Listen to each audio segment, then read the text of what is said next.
Good afternoon, everybody, and a very warm welcome to another in our ongoing series of LexisNexis South Africa webinars. And for the next hour or so, the Tobacco Products and Electronic Delivery Systems Control Bill. It's wide-ranging. I don't think I need to tell you that. And some of the provisions include indoor public spaces and certain outdoor areas will be determined 100% smoke-free, but more importantly, sale of cigarettes through vending machines banned, says the bill. Cigarette boxes will have to have plain packaging with graphic health warnings and pictorials. A total ban on display at point of sale. Critics of the bill say that it has the potential to reduce the tax collection rates in the country. There have also been warnings that standardized packaging could promote the sale of illicit and substandard tobacco products that could harm consumers. Some also say the illicit tobacco trade is already a real challenge in the country, warning that the bill could strengthen their foothold in South Africa. So an enormous amount to discuss. I'm going to introduce my panel members to you in just a moment. Just by way of protocol, I do keep a very close eye throughout the webinar on the Q&A box, not so much on the chat box. The chat box is for the participants in this webinar, and I see already that we've got close on 200 people. It's for you to exchange ideas and information and anything else you need to do. I focus exclusively on the Q&A box, and I will do my very best to act as a go-between, an interlocutor between the panel members today and also to the guests. I would like to introduce my panel members to you today. First of all, Altair Richards, an executive at ENS in the corporate commercial practice, among other areas specializing in healthcare and pharmaceutical law. Altair, welcome to you. I see that Olalakan Ayo Yusuf has just joined us, a recognized leader in public health, has served to a number of international health and development agencies, including the WHO, the World Health Organization, along with Neil Kirby, director and head of healthcare and life sciences, and has been practicing in healthcare regulatory law for over 20 years. To all three of you, the warmest of welcomes. If I could ask you all to put your cameras on, I'd be very grateful. There's Altair and Olalekan. I'm hoping you can put yours up in just a moment. And Neil Kirby, there you go. So all our panel members are there. So let's kick off if we can. And Altair, let me come to you first of all, and maybe just by way of introduction, a quick explanation of the key provisions. I've already mentioned standardized packaging, advertising restrictions, smoking bans. What's your reading of the bill? Where is it good and where is there concern? Thank you, Jeremy. I think philosophically, if the whole world is moving to trying to reduce smoking and dependence on nicotine, I think that a lot of other countries have gone even further in relation to the regulating of tobacco and nicotine products. And I think that you spoke about no vending machines, plain packaging, graphic health warnings, ban on display at point of sale. None of those things will actually discourage die-hard smokers from continuing to smoke, and to be able to continue to purchase cigarettes, for adult smokers. But I think the thinking is that it may discourage new smokers and younger people from getting onto that smoking train as young people. So I think the tobacco related restrictions are not unusual in terms of the way the world is moving. I think the sort of question marks here, to my mind, at a high level are twofold. The first is there is not a recognition of what some would argue are reduced risk products, heat not burn tobacco products, or vaping products, whether they be nicotine or non-nicotine. The counter argument there being they should be regulated like tobacco because those have become an entryway potentially for young people, with vaping becoming quite popular for younger people. So there's the argument, should they be regulated the same, or should there be a risk-based approach in terms of, I think most of and there's not a lot of science on vaping, right? It's relatively new, but I think most would argue that vaping is less harmful than combustive tobacco, but does that justify having a separate regulatory regime or a single regulatory regime. The other, at a high level issue, I would say, is that there is that element of trying to restrict what you do in your personal private space, whether that be your car or your home. And on one interpretation, you can read the restriction in your home that if you actually employ a domestic worker, you can't smoke inside your house. So that would be a question, does that go too far? You know, particularly when you might recall that the Supreme Court of Appeal ultimately considered the lockdown restrictions on tobacco products and actually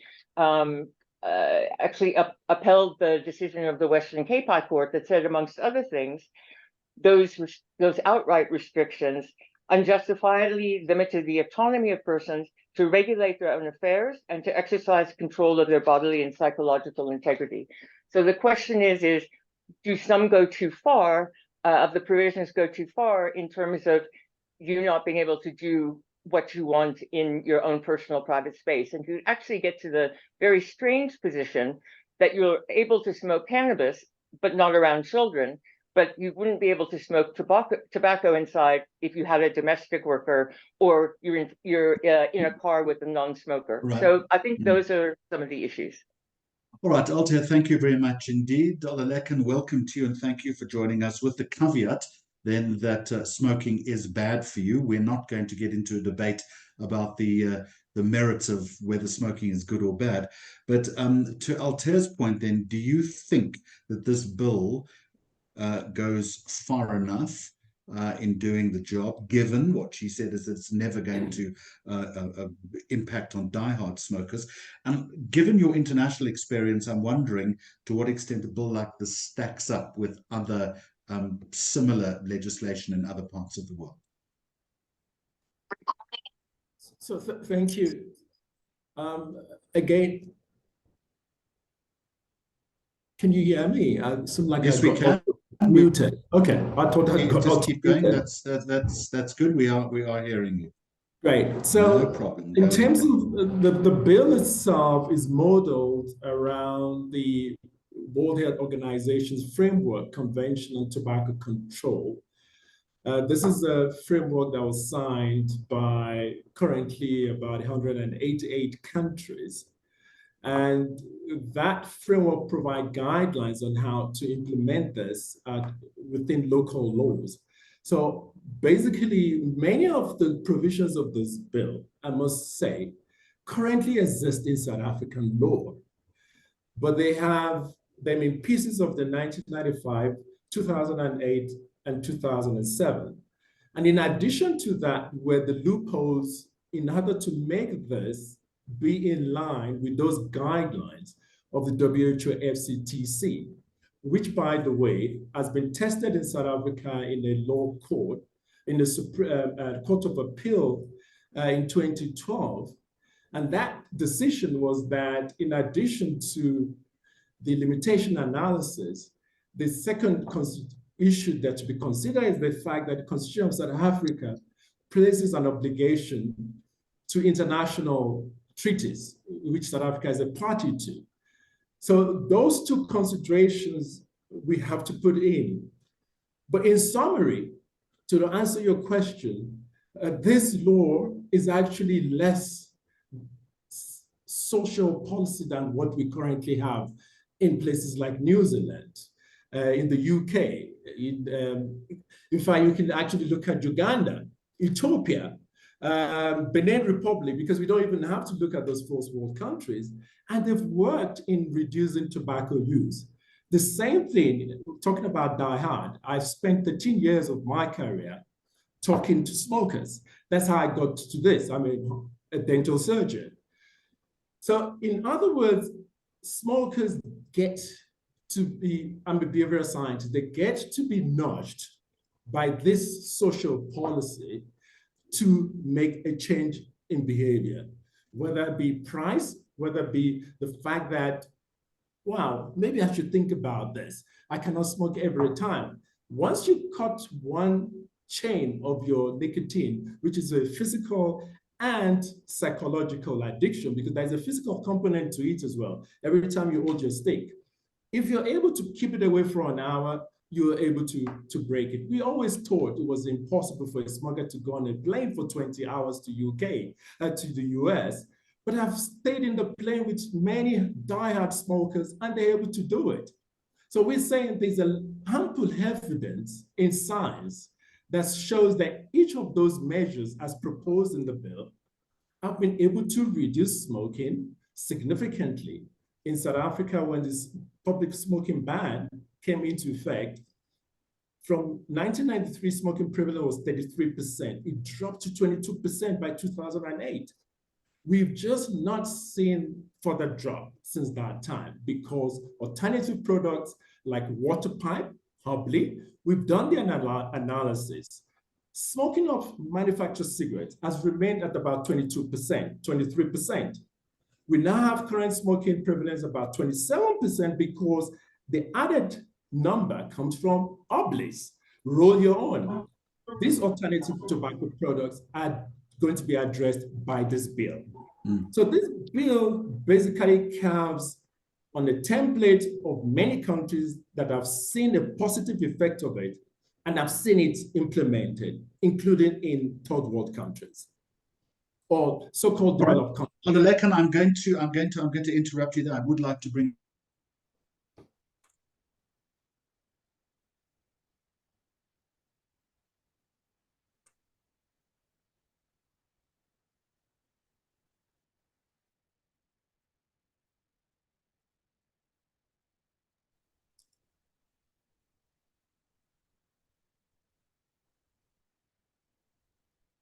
I'm not sure if it's my connection, but I cannot hear.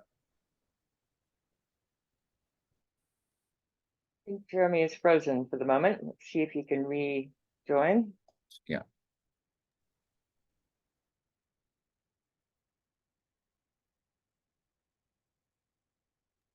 Yeah, I think he's lost connection. Yeah.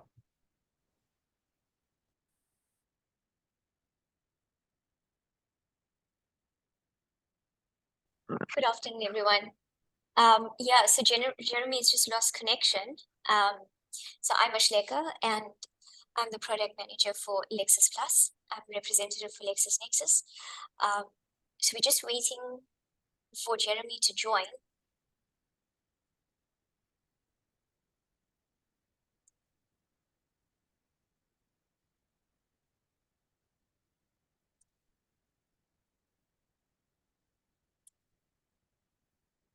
So Neil, I'm just going to pick up from here while we wait for Jeremy to join. And building off the conversation from our colleague here, a panelist here this afternoon, what are your thoughts building off the comments just made? Well, I think that I agree with the comments that have been made. And I also think that no one disputes anymore that the consumption of tobacco and potentially nicotine is a good idea. I think the trends internationally indicate that there's a large-scale acceptance that this habit is bad, and it does need to be controlled with legislation that is appropriate to the problem. But going to Altair's point, smokers are smokers. It's an elective habit. It's one that you choose to take up. It's one that you choose to put down. Whether or not legislation of this nature is going to be dissuasive to anyone who decides that they either wish to smoke or vape, I'm not certain.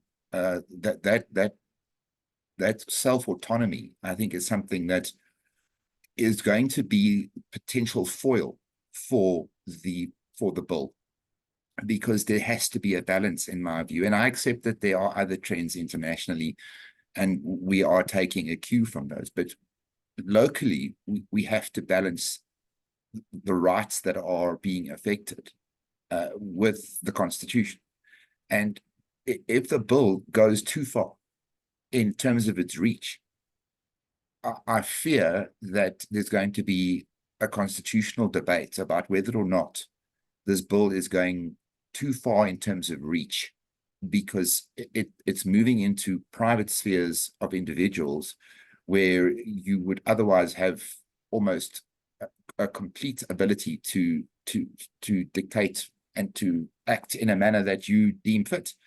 I'm not certainly saying that there's no reason for such controls to be in place. My concern is whether or not measuring it up against the Constitution, it's gone too far.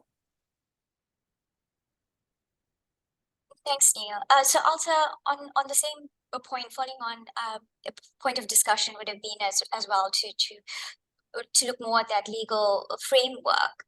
And what are your thoughts around those potential topics building off the bill that will probably come into enactment at a later stage? Sorry, it's like I just missed the very first part of your question. Oh, I was saying, building off what Neil has spoken about, and we are here today to understand how this legal framework would come into play, once we probably have enactment of the bill at a later stage. How does that fit in? What are your thoughts around what this means for South Africa around this bill? Look, I mean, one other element, I think, and I think Neil and I are in quite alignment with, I'm in alignment with the comments that Neil has just made. I think one other element that comes to mind is, I mean, I think we can expect it will come in. That would be the first point. The only question is when, and, with elections and a new parliament coming into play, it may be still some time, but I would expect it'll come in sooner rather than later. And it has quite hefty enforcement provisions or penal provisions, whether it be 20 years for being in breach of some of the provisions, which quite frankly are some of the more egregious provisions. So, but that is quite, if you, for instance, if you sell or supply cigarettes to a child, contravening that is up to 20 years. Also, if you manufacture products that aren't in line with the prescribed requirements, there's other provisions where it's 10 years, 5 years. But the question is how is enforcement going to work? And I know Olalekan has some views on this that, around the more social aspects. So maybe he can speak to that. But the question is where you have, an overburdened SAPS already, what is going to happen? Will you have traffic stops of people that have someone else in the car when they're smoking and say, are you a smoker or non-smoker to the passenger? And, how are these things really going to play out? To the extent that it gives teeth to being able to try to cut down on the illicit trade, which is a whole nother huge issue as well, because the question is if you enforce very heavily on this end, does it just make the illicit trade become larger like we saw during lockdown? But yeah, I think it will definitely come in. It will come in sooner rather than later. There's a lot of heavy enforcement provisions, but how well that will actually be enforced, I think, like a lot of legislation in South Africa, remains an open question. Thanks, Alta. So, Olalekan, Alta has spoken about the same, and would like to hear your views there. And like we're hearing, there's going to be those potential legal challenges as we go along. What are your views there further in terms of what we are discussing in terms of this part? So, yeah, like the beginning of the meeting was that it's taken, and I don't think anybody's going to argue that the public health impact of tobacco use, and I'm glad we all agree on that. But the legal positioning of this, my little understanding of law, having read some of those cases, is that by itself would justify limitation. And I agree, it would be contested that this places limitation on some freedom to do what you want, like every other thing that we've had. But the issues about whether it's justified, and I'm making an argument that constitutionally it has been tested before when limitations were placed on the right of people to have information, like banning communication. Because I've said many of the laws, the texts are literally coming from the old text. Some of this enforcement or violation They've obviously increased the amount, but they were always there in the law. And we do not know. I mean, we've been monitoring this for many years. Anybody who's gone to jail, just simply because, by the way, restriction of smoking in the car is in the 2008 law. So these are not completely new. And nobody has said the police. I've not heard any police stopping people. These are laws that get implemented by people themselves, telling each other not to. The part that we really need to be very careful of is not to implement a law like this without enough engagement, right? So you have a legislative framework, it's be followed by some regulations. And this is the part that I'm also trying to make sure that we do not conflict things. The legislative framework, we've always had smokeless tobacco, which is arguably non-combusted tobacco, therefore it does not have a smoke. It's in the current legislation. But the regulation on smokeless tobacco, for example, does not include that you should have a rotating warning, unlike that of the cigarette. So there's an ample time for regulation to differentiate how the warnings would look like for, let's say, e-cigarette or for smokeless tobacco. So we try to recreate something that's already existed in South Africa. Regulating combustible and non-combustible tobacco has always been in one regulatory framework, like in many other countries. But once you have that legislative framework, you can then subsequently have a regulation that's going to spell out exactly what's going to be what. So in other words, what I'm saying, right, issues of limitations. Olalekan, thank you very much indeed. Folks, I do apologize for that. Everything just went dark on my side. And I think I have withdrawn, managed to join again. I just hope the bandwidth works. Perhaps, Neil, if you were listening to that, perhaps you'd like to pick up on where Olalekan left off and see if you've got any views on that, just about the differentiation as he was pointing out to us. Well, it's certainly, I think that's one of the big changes in this particular piece of legislation, with the conflation of tobacco products as we traditionally understand them with non-tobacco products, but nevertheless nicotine delivery systems. The current legislation in the Tobacco Products Control Act doesn't draw that distinction. So it deals only with tobacco-related products. So this bill then moves the reach of the law to an area that is traditionally non-tobacco based, creating, if you would, a system where both tobacco and non-tobacco products are regulated in fundamentally the same manner. Whether or not that's a good thing or a bad thing, I don't know, primarily because there isn't too much learning at this point in time as to the health benefits, health effects of non-tobacco related nicotine delivery systems. Whether or not that absence of learning is something that is properly addressed in the bill, I'm not certain about. I don't know if we're vilifying something that potentially might be of use to current consumers of tobacco. There's been a lot said about the fact that vaping should be encouraged amongst tobacco users as a means out of the consumption of tobacco. At this point in time, we're moving in the other direction, where we're coupling the two on the tote. We're saying it's all equally bad, and therefore all equally needs to be regulated in this manner. I'm not convinced that this is necessarily the right vehicle and the right regulation. But I suppose time is going to tell. We'll have to get regulations in place before we can do very much with this bill. And those regulations might contain the detail that'll either introduce the devil or it will produce something that is workable. Altair, I want to look at some of the questions that have just come in. And by the way, Mashleka, thank you very much indeed for covering me for those 5 minutes.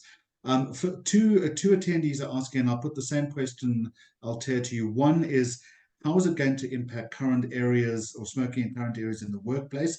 But two, this is interesting, and I didn't actually know this, that vaping in schools is becoming prevalent even in primary schools. What, if any, power will this law give to schools themselves? Altair, do you have a view on that per chance?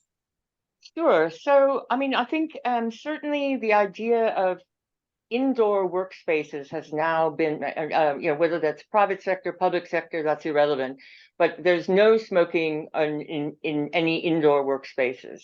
And of course, that's also going to impact on things like restaurants, as I understand it as well, who have some sort of covered or external area where they allow smoking that is not completely open.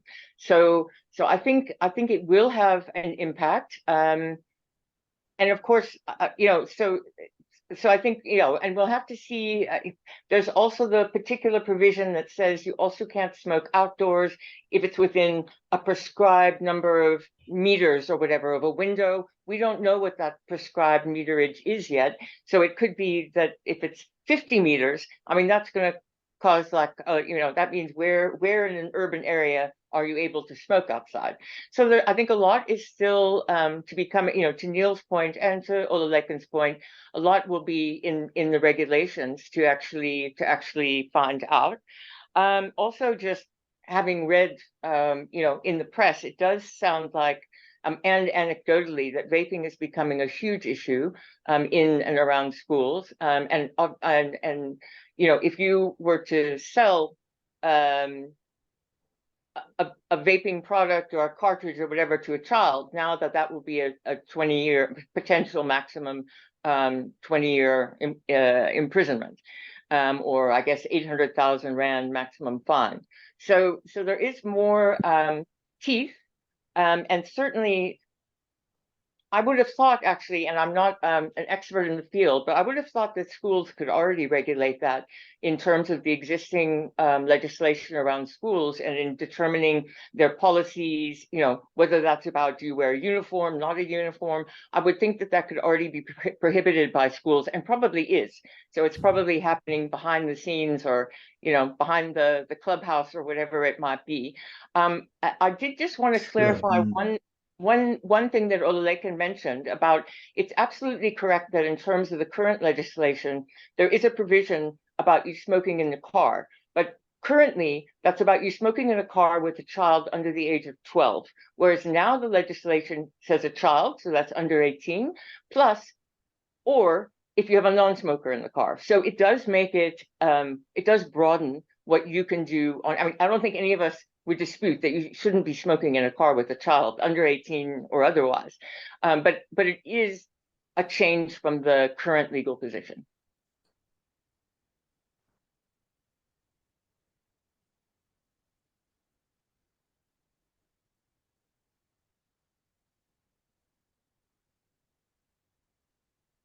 But it should be a relatively interesting question.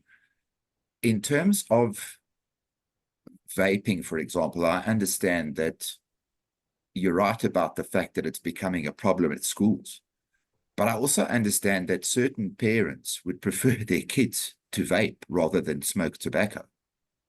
And as a result, facilitate the purchasing of vaping products. It would be an interesting discussion to understand whether or not a parent facilitating the use of a vape by a minor would have repercussions under this piece of legislation. It does appear to foreshadow that type of arrangement. And then would you find that staff at a school who become aware of that type of arrangement would then be required to report it? Yeah, look, I think, Neil, in terms of Section 9(1), I think that would be covered, because it's not only sell, it's also supply. Supply is not defined, so that's, in common parlance, supply is quite broad. So I don't think a parent would fall outside of, no person shall supply. Yeah, I think that's correct, which has a very interesting consequence for, well, both parent and child in that instance. I think some of this conversation as well, I mean, I think it needs to be in context based on experiences from, for example, in the UK. You know, they had this conversation about 10 years ago. And the spirit was, many countries have banned e-cigarettes, but South Africa, and I support not banning it for the reasons that Neil said, it could help some smokers get out of it. So the position is, how do you make sure that smokers can get e-cigarettes, the few smokers that you could help? By the way, we've had studies, because it's very contextual. You have to have an understand, for example, while we say it's not tobacco in the United States, FDA regulates e-cigarettes as a tobacco product because the origin of the nicotine comes from tobacco. So it depends on the jurisdiction. So we have to have those technical understandings. So that's how, I mean, that was already challenged in court, and FDA made the ruling, and the court made the ruling. BAT accepted that ruling in the United States. I don't understand why they would not accept it in South Africa. But be that may, the UK had all this conversation, and the bottom line was, how do you protect youth that cannot protect themselves with a plastic brain to get addicted while you're trying? I mean, we said 25% of people smoke. We do have 70% of people who do not smoke that also have a right to be protected. And we said, have a legislation. We understand what makes youth take up tobacco and get addicted. It's advertisement, it's access to these things. And that's the balance that we're talking about. And that's what I feel the balance that this legislation makes. By making e-cigarettes still available, is not banned, but making sure that it is not displayed in a way that it lures young people. And guess what? The UK has the problem of youth vaping. We said this many years ago. Now they have the situation where they've had to ban a disposable vape. And again, let me give you the context of vaping helping a smoker. You have to have enough nicotine. You have to have a constant. The vaping in South Africa for the last couple of years that we have analyzed had about 14 milligrams, and that was not enough. Now you have nicotine salt. If a child gets hold of a nicotine salt vape, that brain is in problems. So we need definitely to have regulation. I do not support banning e-cigarette. The balance is where we are at. And pushing it too hard, I'm afraid that the state might just move this even further down from those who may have access to it. I think this legislation is balanced, but regulation, like I said, would be, the devil will be in the details. Neil Kirby, I wonder if you could pick up on that for me then, just in terms of whether you think it is sufficiently balanced. And I'm also seeing a lot of notes coming through on the Q&A box about when all of this is actually effective from. Well, look, I don't know when it's going to be effective in terms of being signed into law. Presumably, we're going to have a look at regulations to support various provisions of this legislation before it can become properly enforced. In terms of the balance, well, that really is the question. You're balancing somebody's right to associate themselves with tobacco or vaping products with somebody else's right to health. Fundamentally, that's what we're talking about here. That balance, I understand completely that it's an important balance to strike, but we have to be careful about legislation that goes to a point where it becomes patriarchal in its effect, where we're not really a nanny state. And I don't think that South Africans, generally speaking, are going to react well to a situation where this type of regulation with this degree of scope is one that forms part of our law under our constitution. That debate must be held, I believe. Whether it's a debate that is held prior to this piece of legislation becoming effective, or whether it's held in terms of discussions and public consideration of the regulations that presumably are going to be brought into force, that remains to be seen. Neil, what specifically, in your opinion, would inform that debate effectively? I think it's going to be a constitutional balance. It's going to be a matter of, if it was attacked and it went forward into court, you're going to have a judge who's going to listen to how much harm tobacco and non-tobacco but nicotine products cause. The people who are harmed, children, people who are addicted and who are suffering as a result with chronic conditions, or who may expose themselves to chronic conditions, especially things like cancer, and whether or not the judge is of the view that that type of behavior deserves to be controlled in a much more stringent manner than any other type of behavior. Whether or not that brings into focus other social issues such as the abuse of alcohol or similar substances, well, that would probably have to follow. If you're going to accept that tobacco and tobacco-related products is a danger to society at large, then I'm afraid there are going to have to be other debates about what else we're facing as a country that brings the collision course between what is good and bad for one into focus.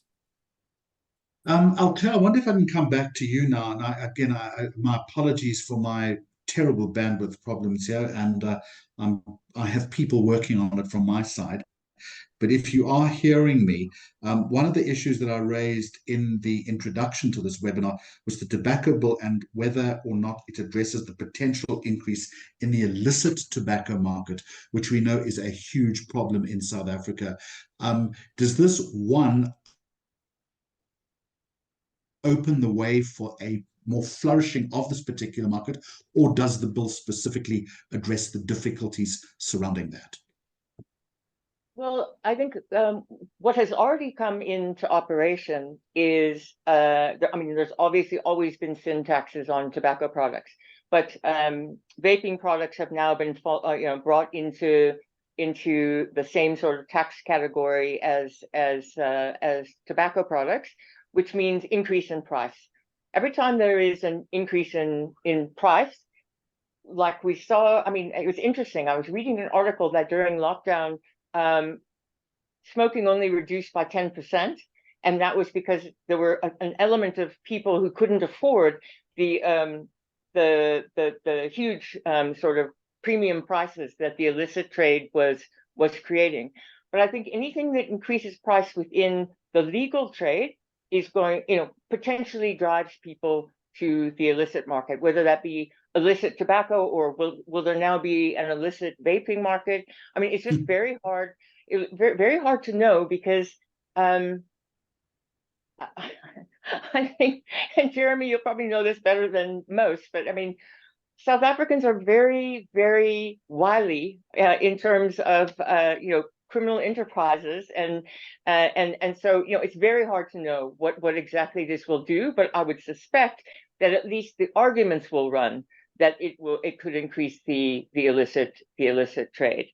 So that's my view on that. I think that answers the question. Olalekan, do you have anything to add to that?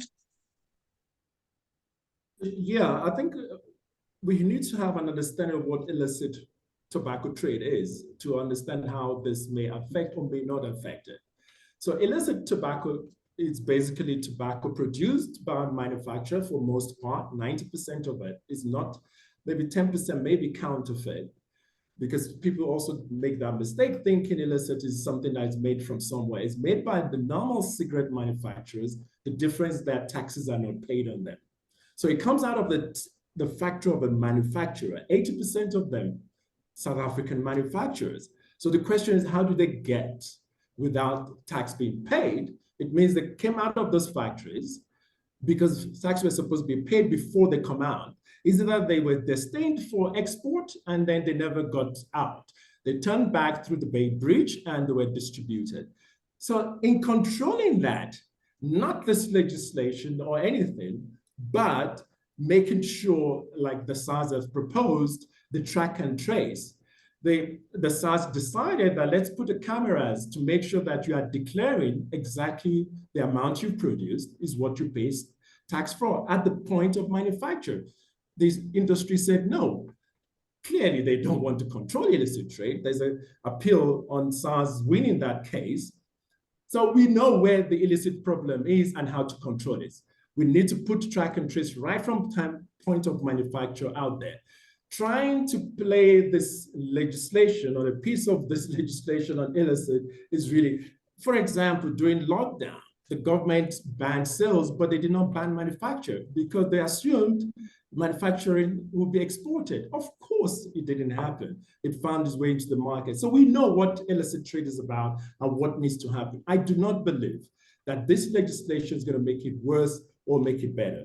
We know what needs to happen. The track and trace, WHO has made a protocol on track and trace. Kenya implemented it, and they got illicit trade down.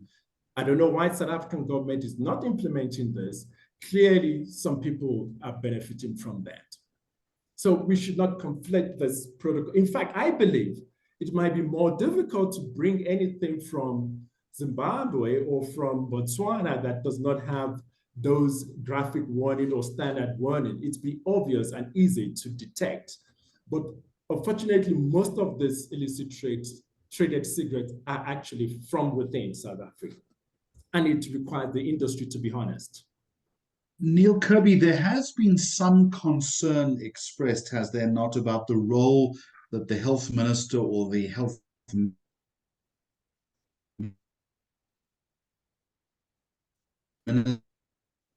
ministry has on his or her power in that respect. Is that of concern? Well, there is an increase in new legislation with a concentration of government power. It's replete in the National Health Insurance Bill. It doesn't surprise me that the minister has taken this type of, or been handed this type of power.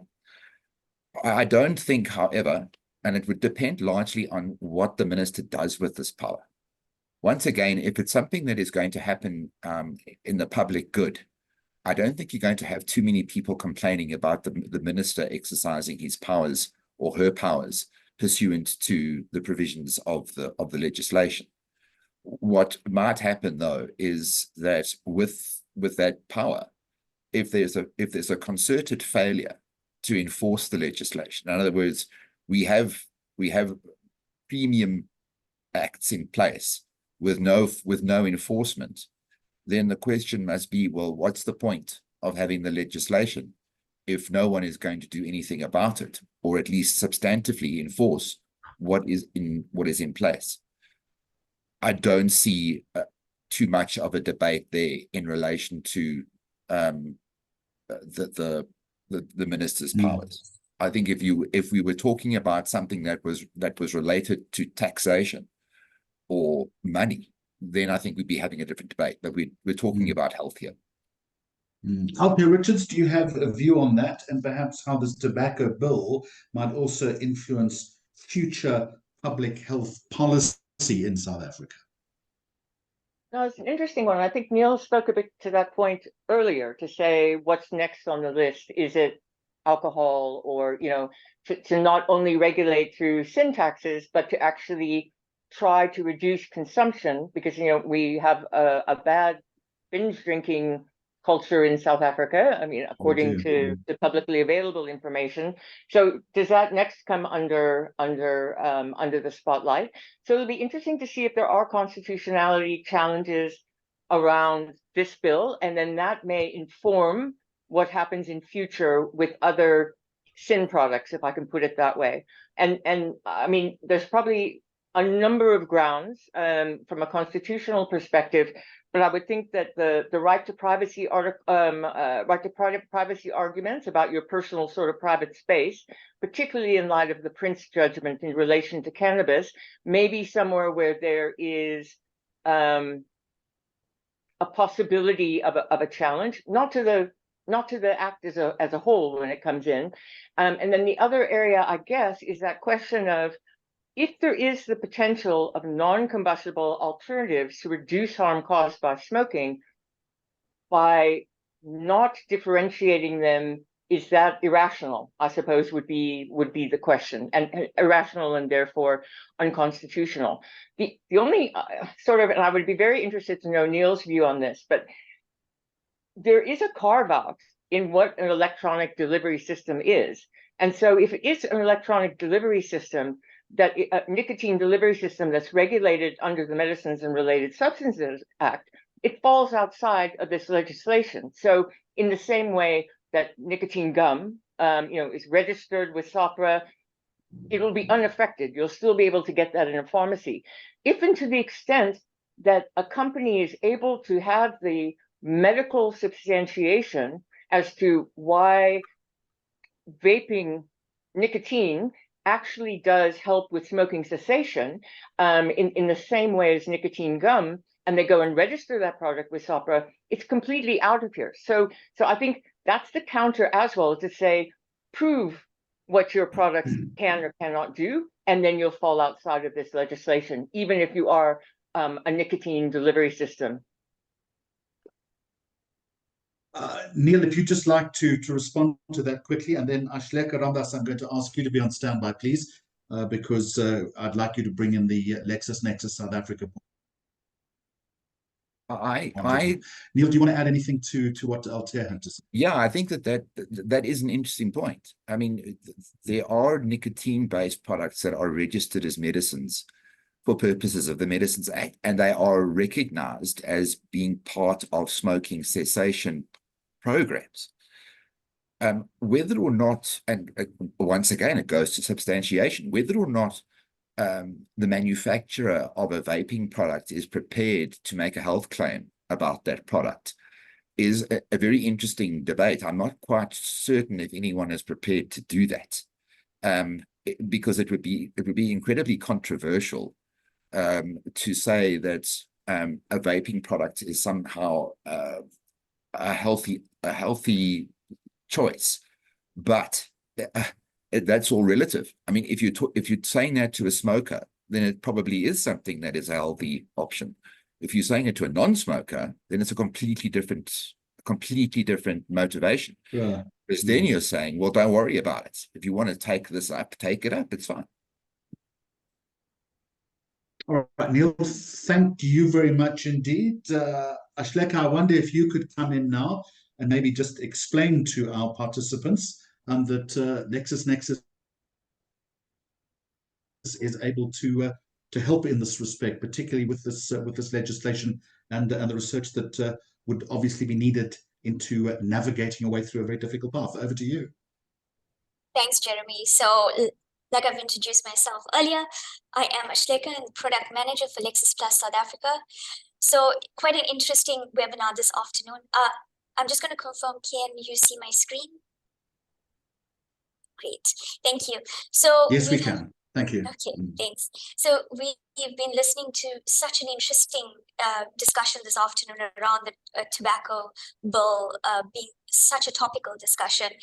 And like our panelists have mentioned, there's so much and so many different challenges to come out with what's going to be enacted at a later stage when it comes to legislation and what the implications are going to be for South Africa.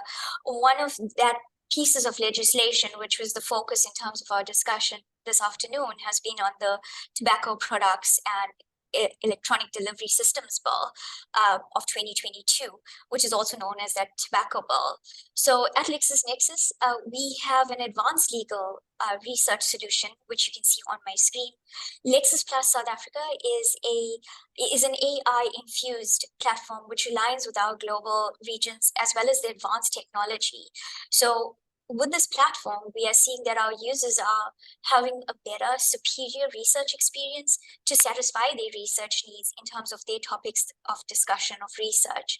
While our Lexis Plus platform provides a smooth research experience, our content is also accurate, reliable, and topical.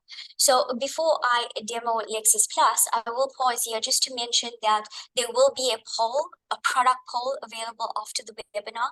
So you can complete that poll by clicking yes, and one of our sales consultants will be in touch with you to give you more information on the product. So today I'm going to click in my search box, and I'm going to type the obvious terms that we've been listening to this afternoon, being the tobacco bill. And with Lexis Plus being an advanced platform in terms of search, you can see that for my user, you are already prompting to the different types of legislation out there without even me filtering to any particular type of content. Like we've mentioned before, the bill that's been a topic of discussion being mentioned here, as well as the further the past bills that we've been talking about as well. But with Lexis Plus, I have the ability to also look at content, across content in terms of this topic. So I'm going to search, and that when I say any type of content, you've got your legislation, your cases, your analytical materials, and any point of regulatory materials, even your practical guidance material. So I'm going to click over all my content, and you will see with the power of search enabled platform, it will allow users to now see a more cleaner, more useful filtering on your left-hand side that is giving me access to all different types of content pertaining to the topic we've been speaking about, tobacco bill. And what I can see, and we've been listening to our panelists talk about various case law that have been spoken about as well when it came to this bill. So if I was researching, I would use this to my advantage. This is the type of case law I would want to look to. With search being powerful, it's obviously triggering the system to bring out those topical pieces in the case law. One of the things that we can see on the face of the screen is that we've got quite a search graphical view, which is one of the key features for Lexis Plus. And that brings attention to our users saying, these are precedent cases that are coming up for the topic I've been looking for. It's giving me more of a search density, giving us that graphical view. So this allows me to get more closer to what I'm looking for in terms of my research. So one of the other pieces of interesting functionality with Lexis Plus is that I can refine the search. So if I was interested to see the tobacco bill, and one of the things that we were listening to was around the products, tobacco bill products in the various pieces, we can now see the search being more refined.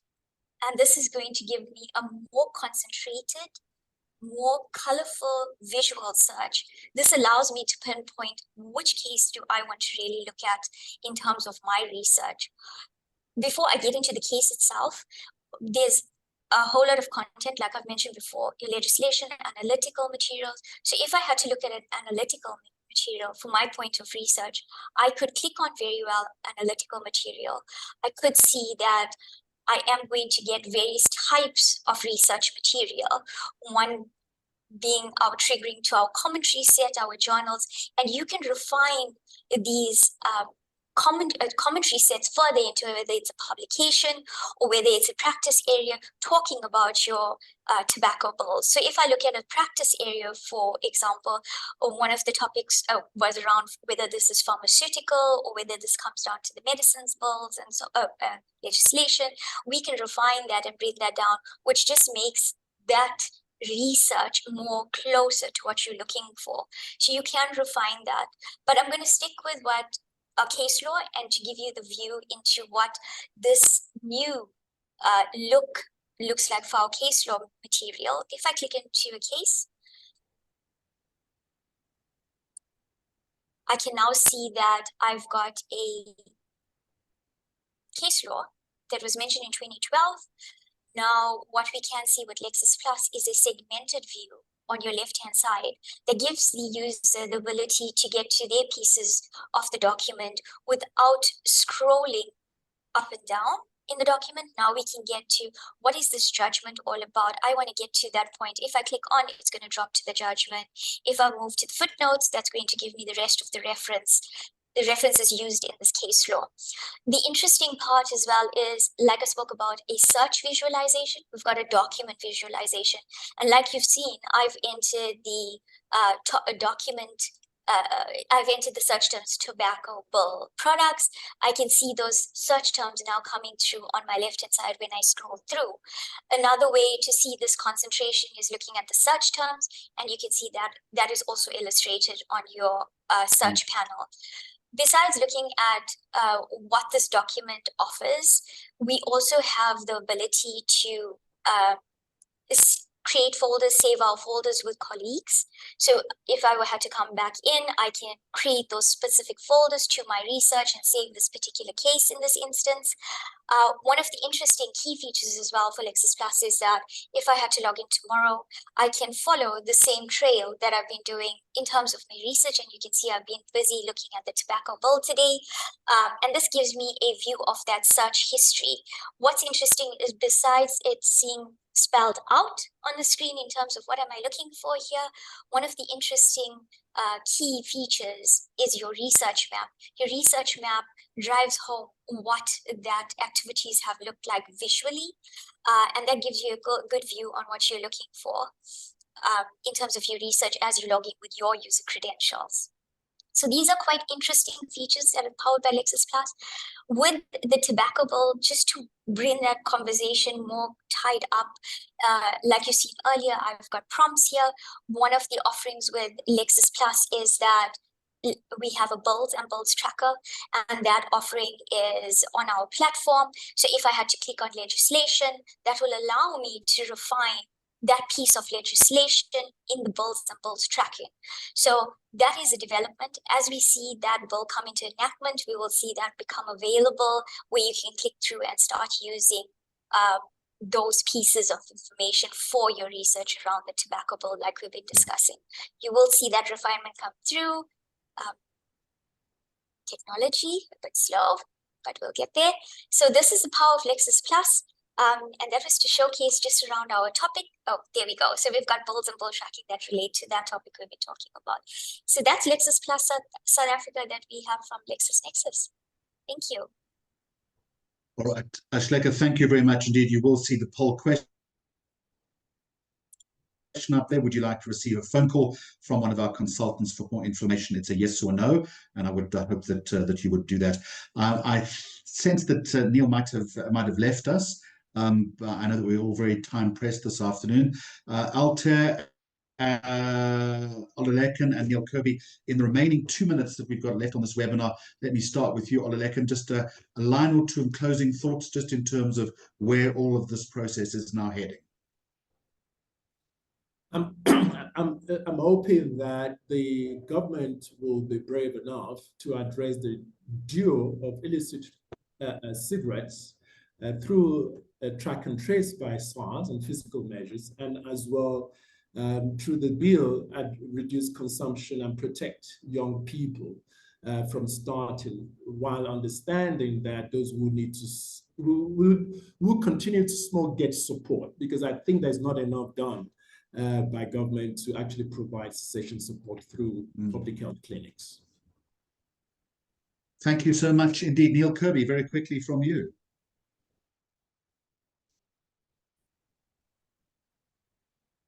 I think you focus Neil, on the real problem, unmute. which is the illicit trade in tobacco. That's the hard part. This bill really is trying to deal with low-hanging fruit, but we have a real problem with the illicit trade.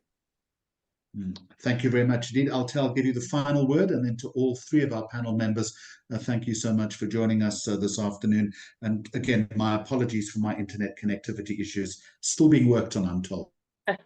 So quick one, because obviously Thank you.